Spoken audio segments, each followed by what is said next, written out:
Okay, this is the last part of lecture 10. We're almost there. And we've done the definition of slope, and we found the slope from a graph, and we've even done graphs if we were given a point in the slope. Now I will give you the slope formula, and we'll talk about parallel and perpendicular lines. The formula for slope, remember slope is rise over run. Think about what the rise means. The rise is how much your y values are changing. It's how far you're moving vertically up and down. So it's your change in y, and your run is how much your x values are changing. It's how much you're moving from side to side. That's your change in x.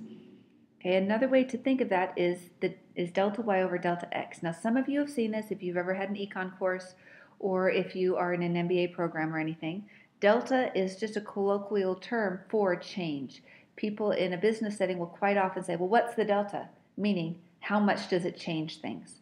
So you don't need to do that. You don't need to know that yet. I'm just, in case you know that already, I want to put it in here, but you don't need to know that. Here's what you need to know. The change in y, that's your y2 minus y1. That's your second y value minus your first y value. Your change in x is just your second x value minus your first x value. One thing to note, y2 and x2. y2 means the second y value. It's not y squared. Those little subscripts are just variable identifiers. They're not operations on the variables themselves. So let's find the slope between the following pairs of points. So let's say line 1 goes through these 2 points, line 2 goes through these 2 points, and line 3 goes through these 2 points.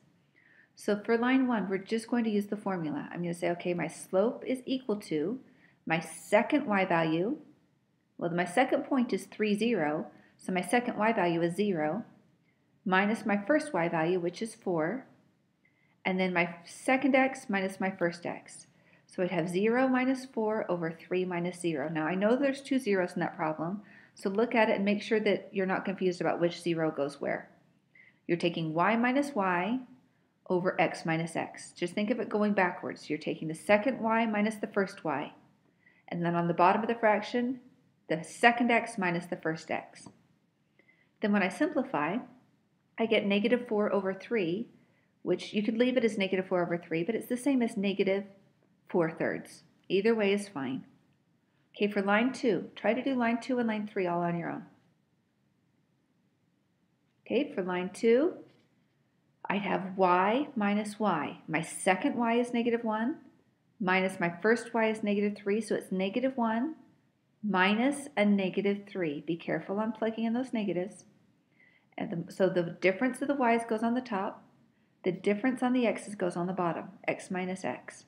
So negative 2 minus 1.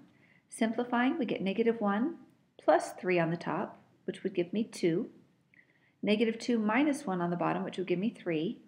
So that's 2 over negative 3, or negative 2/3. You're totally fine if you leave it as 2 over negative 3, but most people will move that negative out in front of the fraction. Okay, for the last one, we do y minus y over x minus x. Uh-oh. Is having 0 on the bottom a problem? Yes, 0 on the bottom means it's undefined. What type of a line has an undefined slope? Good, a vertical line. If you were to plot both of those 2 points, do just a little rough and dirty graph over on the margin of your paper. Plot 3, 4 and 3, 0. Look, that's a vertical line going through x equals 3. So the slope is undefined. Okay, we've got a few more. So do these on your own, then come back and I'll do them with you. Okay, now that you've got them done, let's go through these together. Slope is y minus y over x minus x. So you're just kind of leaping backwards from the second y to the first y. Negative 1 minus a negative 1. Negative 4 minus 0. That gives me negative 1 plus 1 on the top, which is just 0 over negative 4. Now is this undefined? No, 0 on the bottom of a fraction is undefined. 0 on the top of a fraction is just 0. All right, now for the next one. Oh, this looks horrible, but I promise it's not horrible. Okay, 3/7 minus 1/7. Well, they already have a common denominator, so that works out really well. Again, the way I got this is just y minus y over x minus x. So it gives me 2/7 over negative 3/7. Now, if I have a fraction divided by a fraction, how do I do that? Fraction divided by a fraction, I flip the 1 on the bottom and multiply. And my 7's magically cancel, and I have negative 2/3. So that worked out really well. If I give you something nasty, I promise it won't actually turn out to be nasty. Okay, last one, we've got decimals, which we're not going to be afraid of.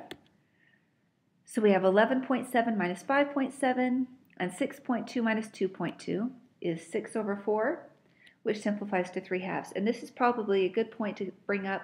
Do not write your slope as a decimal. Please keep it as a fraction. It's 100 times easier to use if it's a fraction and not a decimal. So even if this had decimals in it, I would have converted it so that it turned it back into a fraction. But I purposely gave you nice numbers so you wouldn't have to. So now we've got all of these slopes. And that is how to use the slope formula, and we will see what that is good for. It's actually good for a lot of things. We'll see one application of what it's good for on the next slide. Okay, what do you notice about the following pairs of lines, and what can you say about their slopes? Well, the first two lines are parallel, right? And the second lines are perpendicular. They meet at a 90-degree angle. What can you say about their slopes? Well, the first two lines, that's not too hard. The first two lines have the same slope. If I were to go and count it off, I'd go up 2/3 for this guy and choose some different points, up 2/3 for that guy. Both of the slopes are 2/3. That wasn't too bad. Let's look at this other one. If I choose these points, again, you can choose any point you want. I'm just choosing random points to show you that it doesn't matter. Then I'd go down 2/10. So my slope for that line is -2/10, which is -1/5. For this one, up 5/1. So my slope is 5/1, or just 5. Now look at that for a minute. If two lines are perpendicular, well, if one of them's increasing, does the other one have to be decreasing? Yeah, they do. If one's going up, the other one has to go down if they're going to be perpendicular lines. So if one is positive, the other has to be negative. But I can't just change the sign, because think of a slope of 5 and think of a slope of -5. Those aren't perpendicular. If you draw them out, they make a little skinny X shape. If a line is steep, its perpendicular is shallow. So to find perpendicular lines, we're taking the negative reciprocal. If two lines are parallel, their slopes are equal. If two lines are perpendicular, their slopes are negative reciprocals. Look at our blue-green example. If the slope of that second line, the green line, is 5, the perpendicular slope is negative. I change the sign. 1/5. I take the reciprocal. So let's go back to all of those examples we did a couple slides ago. These are just the examples you've already worked.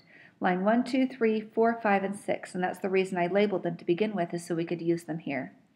We found that line 1 had a slope of -4/3. Line 2 had a slope of 4/3. Line 3 had an undefined slope. Line 4 had a 0 slope. Line 5 had a slope of -2/3, and line 6 had a slope of 3/2. Are there any parallel lines? Are line 1 and line 2 parallel? Nope, one's increasing, one's decreasing. They're not parallel. So there are no parallel lines, and I don't feel too bad about not giving you examples of those. It's pretty easy to see if things are equal. Are there any perpendicular lines? Are line 1 and line 2 perpendicular? One's positive and one's negative, but they are not reciprocals. The perpendicular of line 1 would be positive 3/4. I'd have to change the sign and flip the fraction. So do we have any perpendicular lines? Well, look at line 5 and line 6. They're different in sign, and they are reciprocal. So line 5 and line 6 are perpendicular. Are there any others? Oh, very good for those of you that got it. Look at line 3 and line 4. What is the reciprocal of 0? The reciprocal of 0 puts 0 in the bottom of a fraction. So they are perpendicular. You can think of it in two ways. Think of it mathematically. The reciprocal of 0 is undefined. Or think of it graphically. Line 3 is a vertical line and line 4 is a horizontal line. So of course they have to be perpendicular. So that is parallel and perpendicular lines, and you should have everything you need to finish the homework. Please post comments on the video if you have any questions at all, and that way I can answer them for everybody, because I'll bet if you have a question, at least 5 other people had the same question. Have a wonderful weekend, and I will see you next week. Bye-bye.